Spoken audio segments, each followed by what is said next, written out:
Hello बच्चों।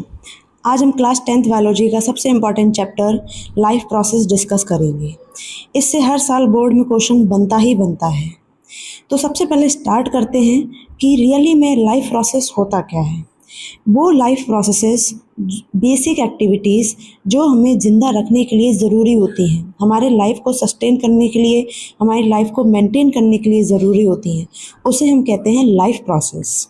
उससे पहले चैप्टर को थोड़ा और डीप में जाएं तो उससे पहले थोड़ा सा नोटिस बता देते हैं कि थोड़ा सा बैकग्राउंड में अगर नॉइस हो तो उसे थोड़ा इग्नोर करना, ठीक है। आप भी कहीं रहते होंगे तो वहाँ भी कोई सब्जी वाला, कोई दूध वाला, कोई गली में कोई भी निकलता होगा, है ना। तो उन चीज़ों को इग्नोर करके हम लोग बस पढ़ाई पर फोकस करेंगे, ठीक है।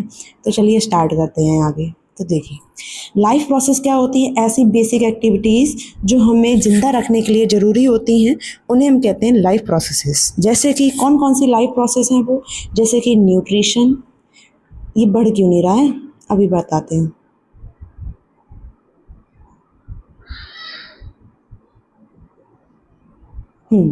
जैसे कि न्यूट्रिशन, रेस्पिरेशन, ट्रांसपोर्टेशन और एक्सक्रीशन, ये 4 लाइफ प्रोसेस है अपनी, ठीक है। उसके बाद नेक्स्ट देखो कि न्यूट्रिशन क्या होता है। ऐसी प्रोसेस जिसमें हम न्यूट्रिएंट्स का इनटेक करते हैं, यानी इनको लेते हैं और उसको फिर यूटिलाइज करते हैं, उसी प्रोसेस को हम न्यूट्रिशन कहते हैं। उसके बाद नेक्स्ट देखिए, नेक्स्ट क्या है? न्यूट्रिएंट्स क्या होता है? इसेंशियल फूड मटेरियल जो हमें ज़रूरी है हमारे बॉडी की ग्रोथ और डेवलपमेंट के लिए, उसे हम क्या कहते हैं? न्यूट्रिएंट्स कहते हैं, ठीक है। उसके बाद नेक्स्ट आगे देखो। अब टाइप्स ऑफ न्यूट्रिशन क्या होता है, या न्यूट्रिएंट्स के एग्जांपल हो गए जैसे carbohydrate, protein, fat, vitamin, mineral और वाटर। ये सारी ही चीज़ें न्यूट्रिएंट में आती हैं, याद रखना। बच्चे कंफ्यूज हो जाते हैं, प्रोटीन आता है, कार्बोहाइड्रेट आता है, विटामिन आता है, नहीं आता है न्यूट्रिएंट में, ठीक है। तो ये सारी ही चीज़ें न्यूट्रिएंट्स में आती हैं। नेक्स्ट देखिए, टाइप्स ऑफ न्यूट्रिशन 2 टाइप का होता है। पहला होता है ऑटोट्रॉपिक, दूसरा होता है हेटरोट्रॉपिक। ऑटोट्रॉपिक न्यूट्रिशन क्या होता है? ऑटोट्रॉपिक न्यूट्रिशन होता है कि ऐसा ऑर्गेनिज्म, ऐसा नहीं, ऑर्गेनिज्म जो अपने आप से फूड प्रिपेयर कर ले इनऑर्गेनिक सब्सटेंस से, तो उस न्यूट्रिशन को हम कहते हैं ऑटोट्रॉपिक न्यूट्रिशन। जैसे कि प्लांट्स खुद से खाना बनाते हैं। नेक्स्ट, अब ऑटोट्रॉपिक न्यूट्रिशन भी 2 टाइप का होता है। एक होता है फोटो ऑटोट्रॉपिक और एक होता है कीमो ऑटोट्रॉपिक। फोटो का मतलब होता है लाइट और ऑटोट्रॉपिक का मतलब होता है खुद से, यानी ऐसे ऑर्गेनिज्म जो लाइट से, सनलाइट से खाना बनाते हैं, तो उसे हम कहते हैं फोटो ऑटोट्रॉपिक न्यूट्रिशन। जैसे plant utilise light energy to make food, जैसे कि ग्रीन प्लांट्स और साइनोबैक्टीरिया, ये जो होते हैं सनलाइट की हेल्प से खाना बनाते हैं। अब आ जाओ, नेक्स्ट है कीमो ऑटोट्रॉपिक न्यूट्रिशन। कुछ ऑर्गेनिज्म क्या करते हैं, कुछ ऑर्गेनिज्म हम्म कुछ ऑर्गेनिज्म केमिकल एनर्जी को यूज़ करते हैं फूड बनाने के लिए, उसे हम न्यूट्रिशन को कहते हैं कीमो ऑटोट्रॉपिक न्यूट्रिशन।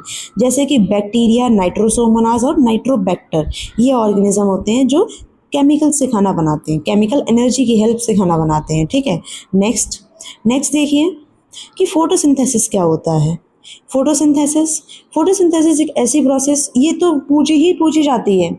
मुझे एक्सपीरियंस है 5 से 6 ईयर्स का कि बोर्ड्स में क्या क्या क्वेश्चन बन रहे हैं, तो इसलिए बात को कोई भी इग्नोर नहीं करना। जो बता दिया इम्पोर्टेंट तो वो इम्पोर्टेंट है, जैसे कि ये इम्पोर्टेंट है, ठीक है।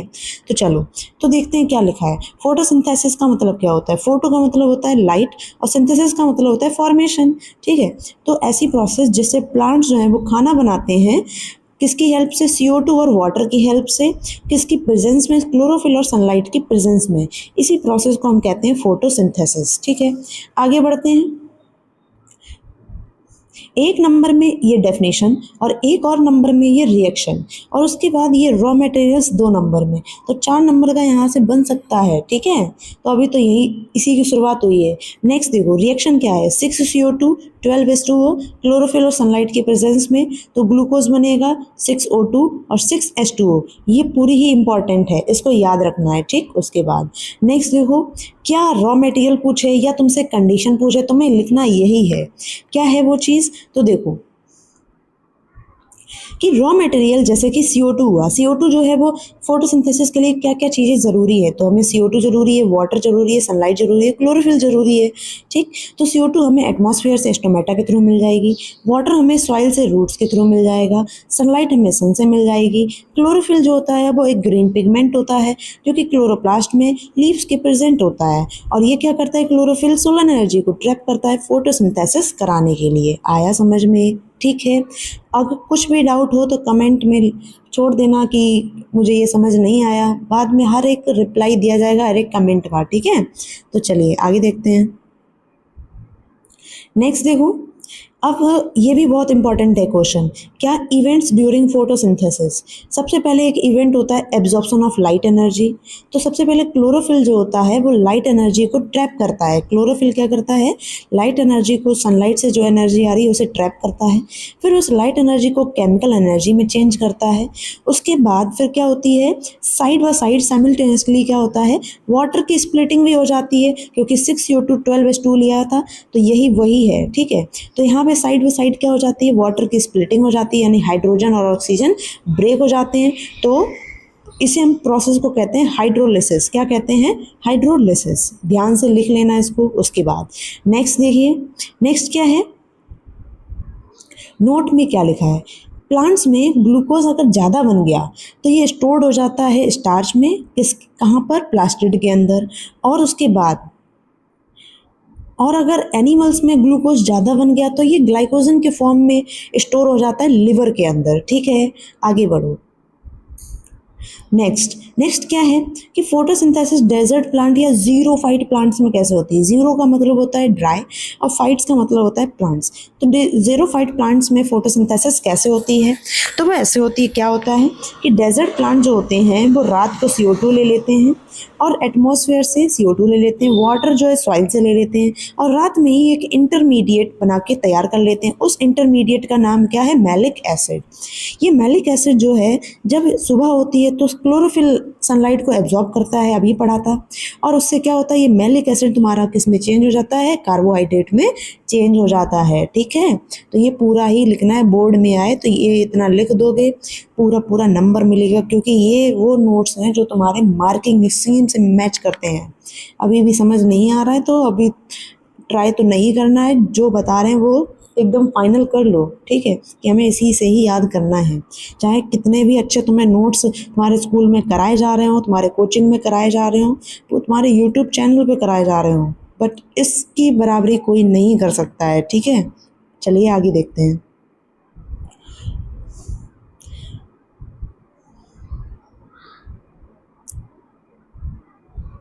अब ठीक है, अब देखो बैरिगेटेड लीफ क्या होता है। ये अपना एक एक्सपेरिमेंट है, ठीक है। तो देखो एक्टिविटी कह सकते हैं, एक्सपेरिमेंट कह लो या एक्टिविटी कह लो, कुछ भी कह सकते हैं।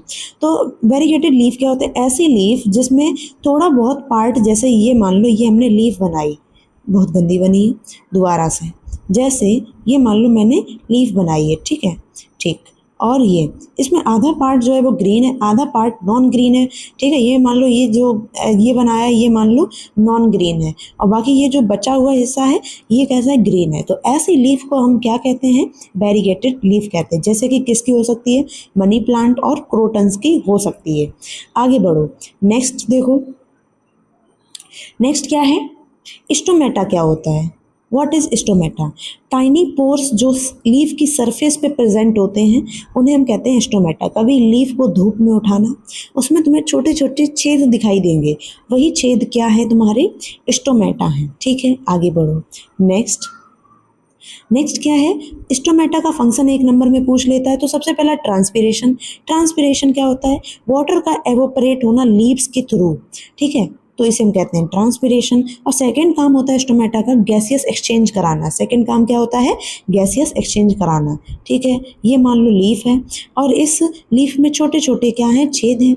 इस छेद से ही क्या होगा, CO2 और O2 बाहर आएगी और अंदर जाएगी, और इसी से क्या होगा, एवोपरेशन, यानी वाटर भी अंदर बाहर जाएगा, ठीक है। अब आगे बढ़िए। अब कभी कभी स्ट्रक्चर भी पूछ लेता है, तो रिस्क नहीं लेना है, पूरे नोट्स को पढ़ लेना है, ठीक है। तो चलो आगे देखते हैं क्या है। Structure of stomata. स्टोमेटा में दो बीन शेप्ड की सेल्स होती हैं जिन्हें हम गार्ड सेल कहते हैं, ठीक। अभी डायग्राम भी दिखाएंगे। और सेंटर में क्या होता है, एक स्मॉल ओपनिंग होती है, सेंटर में एक स्मॉल ओपनिंग होती है जिसे हम स्टोमेटल पोर कहते हैं।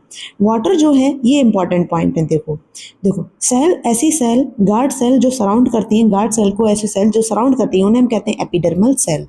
उसके बाद अगर पानी जो है वो स्टोमेटा के अंदर जाता है तो स्टोमेटा ओपन, और पानी जो है स्टोमेटा के बाहर आता है तो स्टोमेटा क्लोज, ठीक है। श्रिंक हो जाएंगे, क्लोज हो जाएंगे। आगे बढ़ो। नेक्स्ट नेक्स्ट देखो, तो सबसे पहले एक बार डायग्राम दिखा देते हैं।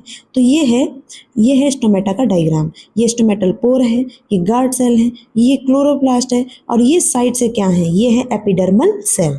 आगे बढ़िए, ठीक। नोट में क्या लिखा है, देखो नोट में क्या लिखा है कि ओपनिंग और क्लोजिंग जो होती है स्टोमेटल पोर की, याद रखना स्टोमेटा भी लिखा है, स्टोमेटल पोर भी लिखा है, सेकंड पॉइंट में देखना है, ठीक है। ये है स्टोमेटा, ये है स्टोमेटल पोर। तो क्या कह रहा है, ओपनिंग और जो क्लोजिंग होती है स्टोमेटल पोर की, वो कौन कंट्रोल करता है, वाटर मॉलिक्यूल। जबकि स्टोमेटा के क्लोजिंग और ओपनिंग को कौन कंट्रोल करता है, गार्ड सेल, ठीक है। आया समझ में। आगे बढ़ो। अब नेक्स्ट देखो, नेक्स्ट क्या है कि हेटरोट्रॉपिक न्यूट्रिशन क्या होता है। बड़ी देर बाद ये हेटरोट्रॉपिक न्यूट्रिशन आया है। अब देखो, हेटरोट्रॉपिक न्यूट्रिशन जो है ऐसे ऑर्गेनिज्म जो खुद से खाना नहीं बनाते हैं, दूसरों पर डिपेंड रहते हैं, उन्हें हम इस टाइप के न्यूट्रिशन को क्या कहते हैं, हेटरोट्रॉपिक न्यूट्रिशन। और ऐसे एनिमल्स को कहते हैं हम हेटरोट्रॉप्स, जैसे कि एनिमल और fungi. Next, types of nutrition कितने होते हैं, तो ये 3 टाइप के न्यूट्रिशन होते हैं हेटरोट्रॉपिक। जैसे कि पहला आता है सेप्रोफिटिक न्यूट्रिशन, दूसरा होता है पैरासिटिक, और तीसरा होता है होलोजोइक न्यूट्रिशन। तो सेप्रोफिटिक कह लो या इसको सेप्रोट्रॉपिक कह लो, दोनों सेम बात है, ठीक। आगे बढ़ो। तो देखो, सेप्रोट्रॉपिक न्यूट्रिशन क्या होता है। सेप्रोट्रॉपिक न्यूट्रिशन ऐसे ऑर्गेनिज्म जो क्या करते हैं, डेड और डिकेइंग मैटर पे डिपेंड करते हैं अपने फूड के लिए, उसे हम कहते हैं सेप्रोट्रॉपिक न्यूट्रिशन। इसमें क्या होता है, इसमें फूड को पहले डाइजेस्ट कर लिया जाता है, बाहर तोड़ लिया जाता है, इसके बाद न्यूट्रिएंट्स जो इसके होते हैं उसको एब्जॉर्ब किया जाता है। जैसे कि एग्जाम्पल बैक्टीरिया। अब एग्जाम्पल थोड़ा और डिटेल में समझो। जैसे मान लो कोई एक पत्ती गिरी, एक लीफ गिरी, इस लीफ में मान लो क्लोरोफिल था, मैग्नीशियम था, ठीक है, वाटर भी था। तो क्या हुआ, ये लीफ जो गिर गई है, अब इससे क्या होगा, इसे पहले तोड़ लिया जाएगा, बैक्टीरिया इसको तोड़ लेंगे अपने एंजाइम की हेल्प से, बाहर ही इसको, जमीन पे गिरी इसको बाहर तोड़ लेंगे बैक्टीरिया। फिर इसके अंदर जो CO2 होगा, मैग्नीशियम होगा, वाटर होगा, वो इसको एब्जॉर्ब कर लेंगे, ठीक है। तो ये होती है सेप्रोट्रॉपिक न्यूट्रिशन।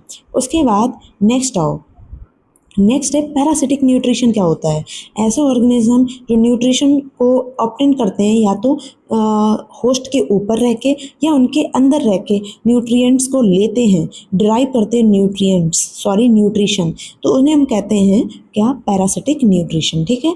और उसके बाद और ऐसे ऑर्गेनिज्म को हम कहते हैं पैरासाइट्स, जैसे कि लाइस या lice, ticks, leech, cuscuta, tapeworm, ठीक है। तो ये सब किसके एग्जाम्पल हैं, पैरासिटिक न्यूट्रिशन के एग्जाम्पल हैं। आगे बढ़ो।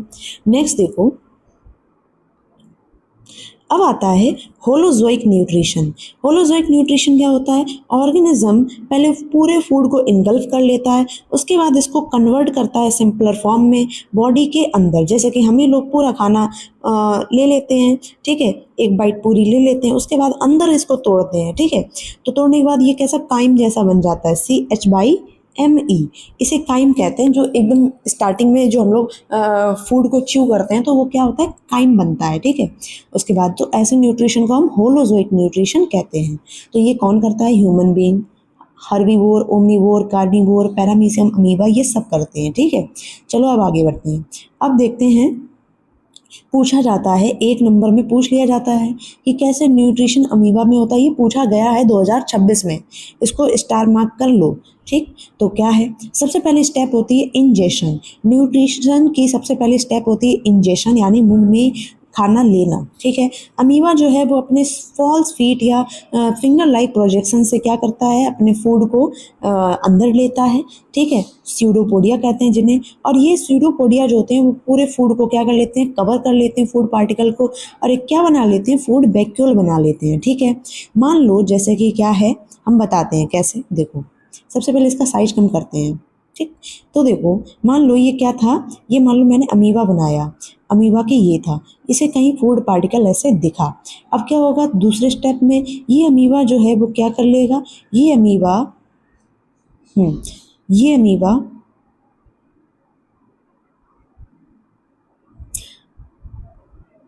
ये अमीबा ऐसे करके फूड वैक्यूल बना लेगा और इसके अंदर फूड पार्टिकल आ जाएगा। तो यही क्या बना है, ये फूड वैक्यूल बना है।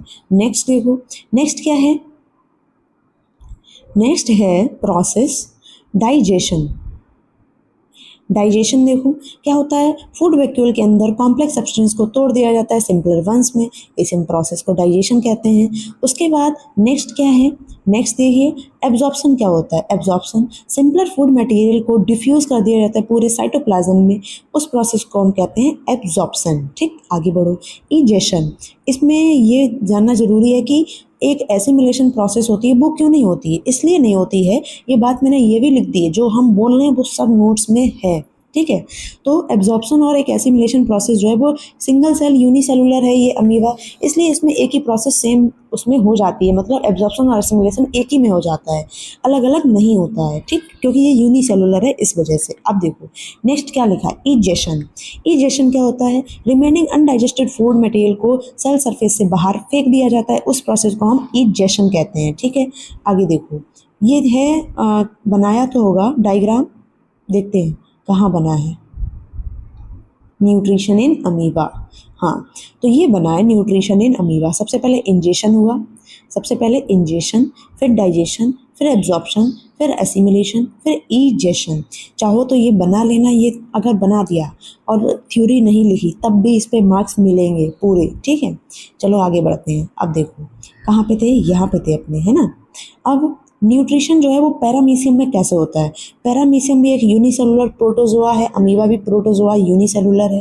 ठीक, बस डिफरेंस क्या है, ये जो है मूव नहीं करता है, पैरामीशियम मूव नहीं करता, अमीबा मूव कर सकता है। पैरामीशियम के पास सीलिया होते हैं, अमीबा के पास सीलिया नहीं होते हैं। पैरामीशियम जो है उसके पास सीडोपोडिया नहीं होते हैं, जबकि अमीबा के पास सीडोपोडिया होते हैं। तो ये डिफरेंस तुम अमीबा और पैरामीशियम में लिख सकते हो अगर आ जाए तो। ठीक है, तो चलो देखो क्या है, पैरामीशियम यूनिसेलुलर ऑर्गेनिज्म है। ये सेल जो होती है, ये पैरामीशियम सेल जो है, क्योंकि सिंगल सेल है तो ये सेल जो होती है इसका डेफिनेट शेप होता है, और ये अपने डेफिनेट शेप से ही क्या और स्पॉट से ही क्या करता है, फूड को लेता है। किसकी हेल्प से, सीलिया की हेल्प से। और ये सीलिया जो होते हैं ये पूरे सरफेस, इसकी सरफेस को कवर करके रखते हैं। ठीक, इतना ही आए बोर्ड में, इतना आए तो इतना ही लिखना है। पूछे कि न्यूट्रिशन पैरामीशियम क्या होता है, बस इतना ही लिखना है और कुछ नहीं लिखना, नंबर नहीं कटेंगे, लिख के ले लो मुझसे। ठीक है, उसके बाद नेक्स्ट आओ कि स्टेप्स क्या होते हैं होलोजोइक न्यूट्रिशन के। ठीक है, अब आते हैं ह्यूमन बीइंग की बात आती है। ठीक है, तो देखो क्या होते हैं, वही सेम जो अमीबा में पढ़े थे। तो देखो क्या होता है,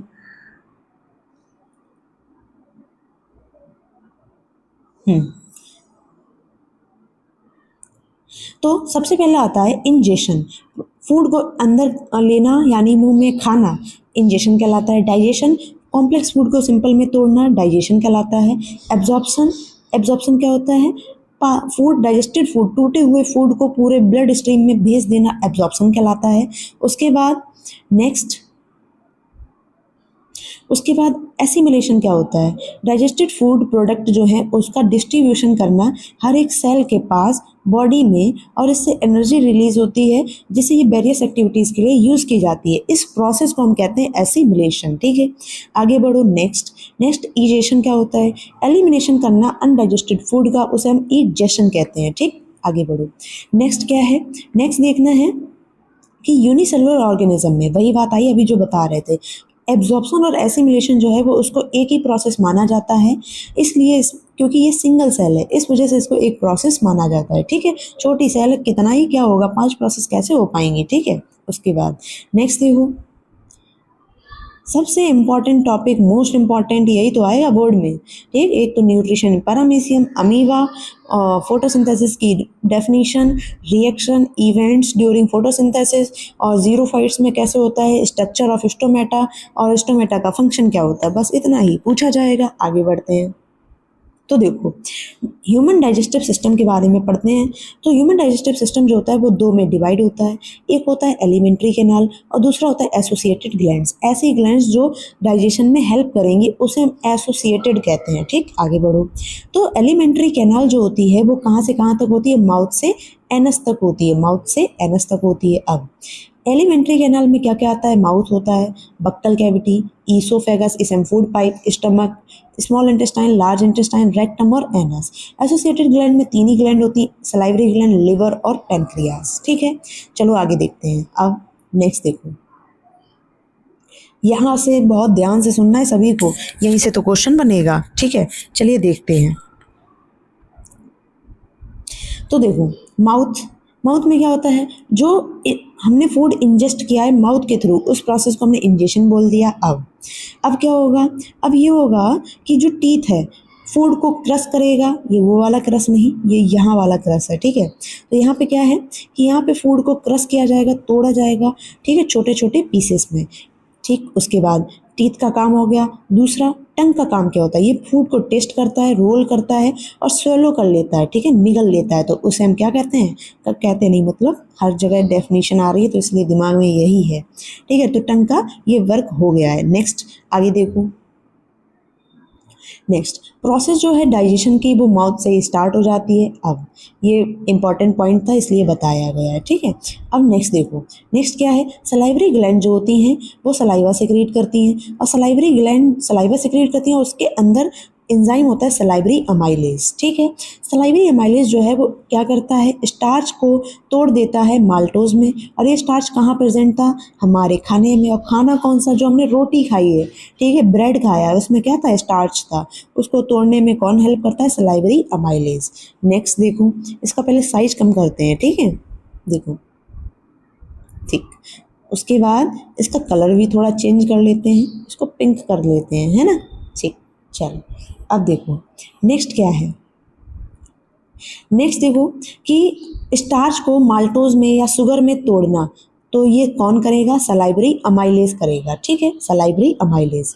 नेक्स्ट देखो, नेक्स्ट ईसोफेगस का काम होता है। जो ईसोफेगस की वॉल्स होती हैं वो पेरिस्टाल्टिक मूवमेंट शो करती हैं। पेरिस्टाल्टिक मूवमेंट क्या होता है? एक नंबर में पूछ लेगा तो नहीं लिख पाओगे फिर, इसलिए यहाँ पे पढ़ लो। तो रिदमिक लगातार कॉन्ट्रैक्शन और रिलैक्सेशन होना हमारी ईसोफेगस या फूड पाइप की मसल्स का, उसे हम कहते हैं मूवमेंट को पेरिस्टाल्टिक मूवमेंट।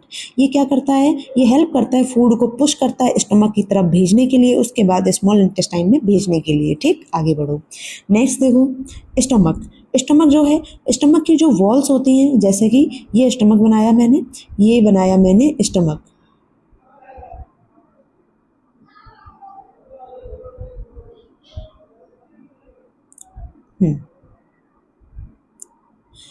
जैसे ये मान लो मैंने स्टमक बनाया, अब तो बन भी नहीं रहा है। ठीक, ये स्टमक की जो बॉल्स होती हैं इस पे क्या होता है? इसमें गैस्ट्रिक ग्लैंड्स प्रेजेंट होती हैं। क्या प्रेजेंट होती हैं? Gastric glands. अब देखो, गैस्ट्रिक ग्लैंड जो होती हैं वो सिक्रेट करती हैं गैस्ट्रिक जूस, और गैस्ट्रिक जूस के अंदर तीन चीज़ें होती हैं, एसियल, पेप्सिन और म्यूकस। ठीक, अब देखो तीनों का वर्क पूछा गया है, पूछा जाता है, ये फेवरेट क्वेश्चन है ना? ठीक, चलो देखो क्या है एसियल। ये एसियल के दो या तीन काम होते हैं, तो लिखो। एक तो पहला काम है ये हार्मफुल बैक्टीरिया को किल कर देता है जो फूड में प्रेजेंट होते हैं। सेकंड क्या है? ये एसिडिक मीडियम क्रिएट करता है जिससे कि पेप्सिन एंजाइम अच्छे से काम कर सके। उसके बाद लिख लेना कि जो पेप्सिन होता है उसको ये ऐसे ही प्रेजेंट नहीं होता है हमारे गैस्ट्रिक जूस के अंदर। कैसे होता है? ये पेप्सिनोजन में होता है। अब देखो स्पेलिंग, पेप्सिनोजन। जहाँ भी जन लगा हो उसका मतलब होता है इनएक्टिव। क्या होता है उसका मतलब? इनएक्टिव होता है। ठीक, तो अब इस इनएक्टिव को एक्टिव करने के लिए क्या होता है? हमारा एससीएल ही जो है इसे एक्टिव बनाता है, यानी पेप्सिनोजन से पेप्सिन कन्वर्ट करने के लिए एससीएल रिस्पॉन्सिबल है, एससीएल। ठीक, आगे बढ़ो। नेक्स्ट देखो, नेक्स्ट क्या है? पेप्सिन का काम क्या होता है? ये एक प्रोटीन डाइजेस्टिंग एंजाइम है। अभी तक हमने कार्बोहाइड्रेट को माउथ में तोड़ लिया था, बाकी चीज़ें नहीं तोड़ी थी फूड के प्रेजेंट में जो थी। अब हम इसे प्रोटीन जो है उसे कौन तोड़ेगा, पेप्सिन तोड़ेगा। ठीक, आगे बढ़ो। नेक्स्ट, म्यूकस का काम क्या होता है, ये इनर लाइनिंग को प्रोटेक्ट करता है एचसीएल के एक्शन से, कहीं हमारी गैस्ट्रिक ग्लैंड जो गैस्ट्रिक वॉल्स जो है वो जल ना जाए एचसीएल के प्रभाव में, इसलिए म्यूकस इसको प्रेजेंट करके रखता है। ठीक, आगे बढ़ो। उसके बाद नेक्स्ट देखो, जो फूड की एग्जिट होती है स्मॉल इंटेस्टाइन में उसको भेजा जाता है तो उसे स्पिंक्टर मसल जो है वो रेगुलेट करती है, जैसे कि स्कूल, जैसे कि क्लास, कौन सी class, 11th class, 9th class, 10th class. ऐसे ही स्पिंक्टर मसल एक नाम है, लेकिन इसे कौन सी मसल रेगुलेट करती है फूड को, जब फूड स्टमक से कहाँ जा रहा होता है, स्टमक से ये स्मॉल इंटेस्टाइन में जा रहा होता है, तो इसे कौन प्रोटेक्ट करता है, पायरोलिक स्पिंक्टर प्रोटेक्ट करता है। ये बात याद रख लेना, ठीक है। आगे बढ़ो। अब आ जाओ स्मॉल इंटेस्टाइन। स्मॉल इंटेस्टाइन सबसे लॉन्गेस्ट पार्ट होता है एलिमेंट्री कैनाल का।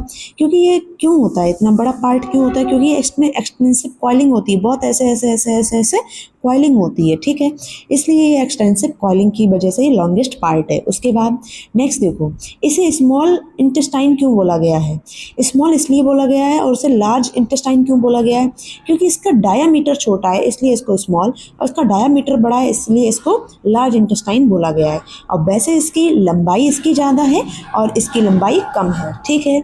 चलो आगे देखो। अब आते हैं, देखना है कि जो स्मॉल इंटेस्टाइन है, यहाँ पे एक बात और नोट करनी है, क्या नोट करनी है कि यहाँ पे कंप्लीट डाइजेशन होता है फूड का, कोई एब्जॉर्प्शन नहीं होता है, ठीक है, याद रखना है। ठीक, चलो आगे देखो, सब लिखा तो है वैसे भी। और ये नोट्स कहाँ मिल सकते हैं, ये नोट्स मेरे टेलीग्राम चैनल पे मिल जाएंगे, ठीक है, वहाँ पे जाके पीडीएफ डाउनलोड कर सकते हो, उसे निकाल सकते हो, प्रिंट आउट करवा सकते हो, ठीक है। बहुत ही बिंदास नोट्स हैं, ये नोट्स कहीं नहीं मिलेंगे, फिर बता रहे हैं, ठीक है, क्योंकि इसे मेहनत से बनाया गया है, मैंने खुद बनाया इसको, एनालिसिस कर करके इसको, ठीक है। चलो अब देखते हैं। ठीक, तो देखो स्मॉल इंटेस्टाइन क्या है, स्मॉल इंटेस्टाइन जो है वो पहले खुद काम नहीं करता है, वो क्या करता है, दो ग्लैंड्स की हेल्प लेता है, लिवर और पेनक्रियाज। ठीक, तो लिवर और पेनक्रियाज पहले आके काम कर लेते हैं, उसके बाद खुद स्मॉल इंटेस्टाइन काम करता है। ठीक, तो कैसे करता है, तो देखो क्या होता है। लिवर, लिवर जो है वो बाइल जूस सिक्रीट करता है। बाइल जूस के दो फंक्शन होते हैं, पूछे जाते हैं, लगातार पूछे गए हैं बोर्ड्स में। ठीक, तो देखो क्या होता है, बाइल जूस जो है वो क्या करता है, बाइल जूस जो है वो लार्ज ग्लोब्यूल ऑफ फैट को स्मॉल ग्लोब्यूल ऑफ फैट में ब्रेक करता है। मैंने बोला था ऐसा ही बाइक निकलेगी। ये वो बच्चे हैं जो पढ़ते नहीं हैं बिल्कुल भी, इन्हें बाइक चलाने का शौक रहता है, ठीक है। कभी इनका अगर मान लो भगवान ना करे एक्सीडेंट हो गया तो ये पूरे अपने घर को क्या दे देंगे, दुख भरी एक न्यूज़ दे देंगे। इसलिए ये सब बाइक वाइक छोड़ कर पढ़ लो, वो ज़्यादा सही है ना। और कहीं पर अगर बाइक चलाना भी है, सभ्य होकर जाओ तो दिखोगे भी सभ्य और नाम भी अच्छा होगा, है ना। चलो अपने टॉपिक पे वापस आते हैं, क्या है देखो, बाइल, बाइल का फंक्शन पहला क्या है, ये लार्ज ग्लोब्यूल ऑफ फैट को स्मॉल ग्लोब्यूल ऑफ फैट में तोड़ता है। इस प्रोसेस को हम कहते हैं इमल्सिफिकेशन ऑफ फैट।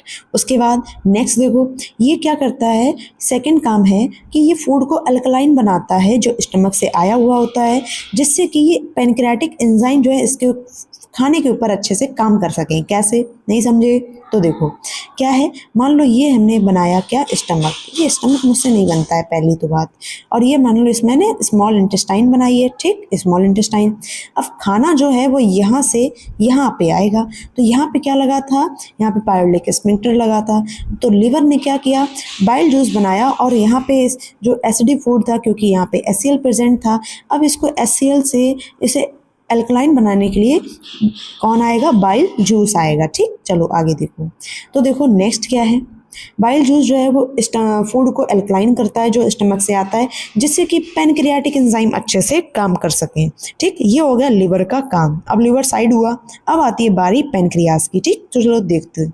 तो देखो पैनक्रियाज, पैनक्रियाज जो है वो पैनक्रियाटिक जूस सिक्रीट करता है। इस पैनक्रियाटिक जूस के अंदर 3 एंजाइम होते हैं, ट्रिप्सिन, लाइपेज, अमाइलेज। ठीक, ट्रिप्सिन जो है वो किसको डाइजेस्ट करता है, प्रोटीन को। कैसे याद रखोगे, टीपी, जैसे डीपी देखते रहते हो ऐसे ही टीपी याद रखना, टीपी।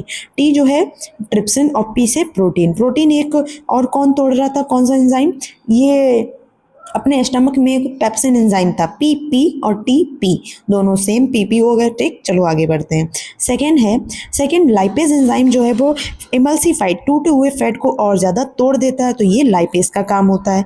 नेक्स्ट, अमाइलेज का काम क्या होता है? अगर इसे सही से लिखो तो ये इसका कह सकते हैं पेनक्रियाटिक अमाइलेज। क्या कहेंगे इसको? पेनक्रियाटिक अमाइलेज कहोगे तो ज़्यादा सही रहेगा। ठीक, चलो देखते हैं।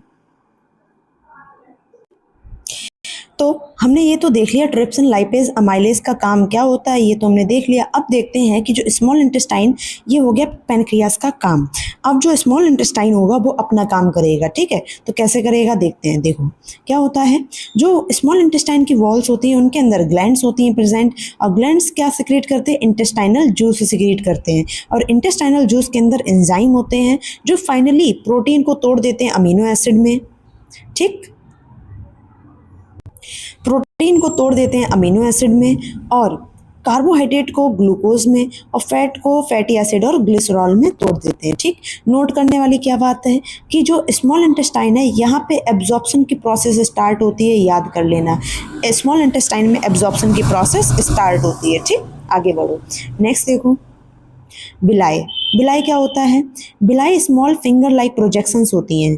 ठीक, जो कि सरफेस एरिया को बढ़ा देती हैं एब्जॉर्प्शन के लिए, और इनके अंदर ब्लड वेसल्स की रिचली मतलब बहुत ही ज़्यादा ब्लड वेसल्स की सप्लाई होती है, जिससे ये एब्जॉर्ब फूड को हर एक सेल के पास पहुंचा देती हैं। ठीक है, तो कैसे क्या होता है, तो देखो ये मान लो हम बिलाईज बनाते हैं। ठीक, ये देखो ऐसे। ठीक, ये मैंने बनाई ब्लाइज, और इनके अंदर मैंने ब्लड वेसल्स की सप्लाई कर दी ऐसे, तो ब्लड वेसल्स की सप्लाई हो गई। अब फूड जो है वो डिफ्यूज़न के थ्रू यहाँ पे आ जाएगा, फिर यहाँ पे आ जाएगा, और ब्लड से थ्रू पूरे बॉडी में पहुँच जाएगा। ठीक, आगे बढ़ो। नेक्स्ट देखो, यहाँ से तो देखो डायग्राम भी पूछा जाता है, तैयार कर लेना, फिर कहना बताया नहीं, ऐसा नहीं कहना। ठीक है, डायग्राम भी आता है। ठीक, ये बच्चों वाली बात नहीं करो, अब तो डायग्राम भी तुम्हें तैयार करने हैं। ठीक है, तो चलो देखो, जो इनर सरफेस होती है स्मॉल इंटेस्टाइन की, उसमें मिलियंस ऑफ विलाई प्रेजेंट होती हैं, और ये न्यूट्रिएंट्स को एब्जॉर्ब करती हैं। कहाँ से? डाइजेस्टेड फूड से, टूटे हुए फूड से न्यूट्रिएंट्स को निकाल लेती हैं। ठीक, आगे बढ़ो। नेक्स्ट देखो, लार्ज इंटेस्टाइन का काम क्या होता है? अनएब्जॉर्ब फूड जो होता है वो कहाँ पहुँचता है? लार्ज इंटेस्टाइन में पहुँचता है। यहाँ से सिर्फ वाटर ही एब्जॉर्ब होता है, ये बात याद रखना। ठीक, आगे देखो। नेक्स्ट, ये लार्ज इंटेस्टाइन क्या करता है? ये फॉर्म करता है, स्टोर करता है फीसेस को, पॉटी को, क्या करवाने के लिए? एलिमिनेट कराने के लिए बॉडी से। उसके बाद सेकेंड लार्ज इंटेस्टाइन का काम, ये बोर्ड में पूछा गया है, ये बोर्ड्स का ही है। ठीक है, ये बोर्ड्स की लाइंस हैं। ठीक है, चलो देखो, सेकंड है कि लार्ज इंटेस्टाइन जो है वो वाटर और इलेक्ट्रोलाइट्स को क्या करता है? एब्जॉर्ब करता है अनडाइजेस्टेड फूड से। ठीक, तो ये एब्जॉर्प्शन कहाँ हुई? लार्ज इंटेस्टाइन में हुई है, तो वाटर और इलेक्ट्रोलाइट्स ऐड कर लेना है। ठीक, चलो आगे बढ़ो। नेक्स्ट देखो, अब काम है एनस का। एनस का कोई काम ही नहीं होता है। क्या है? अनडाइजेस्टेड फूड जो है, अनडाइजेस्टेड फूड से जो वेस्ट है उसको रिमूव कर लिया जाता है और बॉडी के थ्रू बाहर भेज दिया जाता है। इस प्रोसेस को हम इजेशन कहते हैं। आगे बढ़ो। नेक्स्ट देखो, जो एग्जिट है फीसिस की उसको रेगुलेट किया जाता है एनल स्पिंक्टर के द्वारा। ठीक है, आगे बढ़ो। नेक्स्ट, अब नोट करने वाली क्या बात है, कोई भी डाइजेशन की जो प्रोसेस है वो लार्ज इंटेस्टाइन में नहीं होती है, सिर्फ वाटर और इलेक्ट्रोलाइट्स का एब्जॉर्प्शन होता है। ठीक, नेक्स्ट एक सेकंड टॉपिक अपना आता है, ये लास्ट न्यूट्रिशन का टॉपिक है। सेकंड पार्ट के लिए सब्सक्राइब कर लेना, बहुत ही अच्छा समझाएंगे, और पूरी बायो बहुत ज़्यादा अच्छे से समझा देंगे कि कोई भी डाउट रहेगा ही नहीं बोर्ड्स के लिए। ठीक है, और यही का यही तुम्हें याद भी करा देंगे हम। ठीक, चलो देखो क्या है, एक टॉपिक है डेंटल कैरीज। डेंटल कैरीज या इसे टूथ डिके कहते हैं। ये क्यों होता है? यानी दांतों का सड़ना कैसे होता है? कैसे होता है कि यहाँ पे जब मान लो हमने क्या किया, रात को हमने क्या किया, खाना खा लिया। ठीक, रात को हमने खाना खाया, खाना जो है वो हमने सुबह आके क्या नहीं किया, हमने पेस्ट नहीं किया, हमने सुबह पेस्ट नहीं किया। तो अब क्या होगा, ये जो हमारे अंदर बैक्टीरिया हैं, माउथ के अंदर बैक्टीरिया जो हैं वो क्या करेंगे, उस फूड को खाएंगे, और खाएंगे तो उससे एसिड बनाएंगे, और वो एसिड हमारे टूथ एनेमल को क्या कर देगा, डिके कर देगा, बिल्कुल गला देगा। ठीक, क्योंकि हमारा सबसे हार्डेस्ट पार्ट जो है बॉडी का वो क्या है, इनेमल है, डेंटाइन है, और जब यही क्या होने लगती है, गलने लगती है, सॉफ्ट होने लगती है, तो उसी को हम डेंटल कैरीज कहते हैं। ठीक, तो चलो देखो क्या है,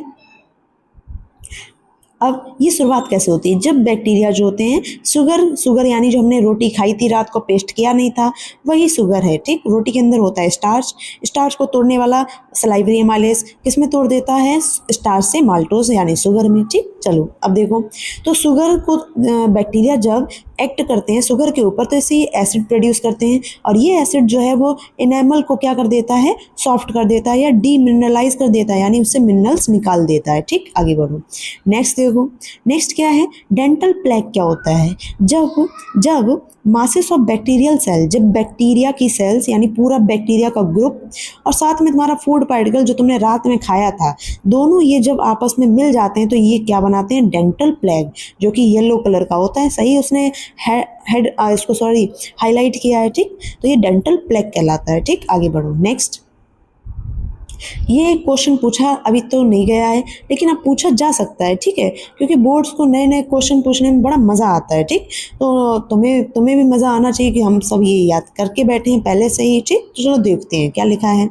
तो देखो, why is molecular movement needed for life, क्यों हमारे अंदर जो मॉलिक्यूल्स का मूवमेंट है वो होते रहना ज़रूरी है। क्यों, हम लिविंग ऑर्गेनिज्म हैं, हमारे पास एक वेल ऑर्गेनाइज्ड स्ट्रक्चर है, और ये वेल ऑर्गेनाइज्ड स्ट्रक्चर जो है वो हमारा एटम्स है, एटम्स ने मिलके मॉलिक्यूल बनाया, मॉलिक्यूल्स ने मिलके सेल, और सेल्स ने मिलके टिश्यू ने ऑर्गन, ऑर्गन से ऑर्गन सिस्टम बनाया है।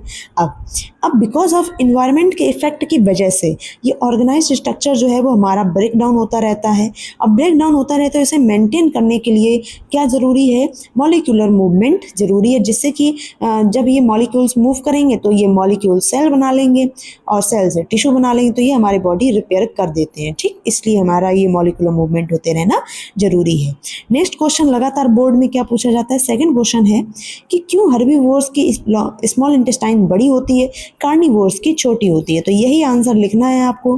ठीक, इतना सा आंसर लिखना है। ठीक, तो देखो क्या लिखना है, तो हर्बीवोर्स जो होते हैं वो ग्रास खाते हैं, और इसीलिए इनकी स्मॉल इंटेस्टाइन बड़ी होती है। ग्रास को खाने के लिए क्या करना पड़ता है, टाइम ज़्यादा लगता है, इसलिए इनकी जो स्मॉल इंटेस्टाइन होती है वो बड़ी होती है। दोबारा से सुन लो, हर्बीवोर्स जो हैं वो ग्रास खाते हैं, और ग्रास के अंदर सेलुलोज होता है, और सेलुलोज को पचाने के लिए टाइम चाहिए होता है, ज़्यादा टाइम लगता है, इसलिए इनकी स्मॉल इंटेस्टाइन बड़ी होती है। जबकि कार्निवोर्स मीट खाते हैं, और मीट जो है वो ईजिली डाइजेस्ट हो जाता है, ज़्यादा टाइम लेता नहीं है, तभी ये क्या करते हैं, इनकी स्मॉल इंटेस्टाइन छोटी होती है। आगे बढ़ो, नेक्स्ट देखो, next, what is enzyme, enzyme क्या है, एंजाइम एक बायो कैटालिस्ट है, बायो का मतलब लिविंग, और कैटालिस्ट मतलब जो क्या करता है, रिएक्शंस को फास्ट कर देता है। तो एंजाइम बायो कैटालिस्ट है जो केमिकल रिएक्शंस को स्पीड अप कर देता है लिविंग ऑर्गेनिज्म के अंदर। अगर तुमसे फंक्शन पूछे क्या है एंजाइम, तो फंक्शन पूछे एंजाइम, तो यही लिखना है, speed up chemical reaction in living organism.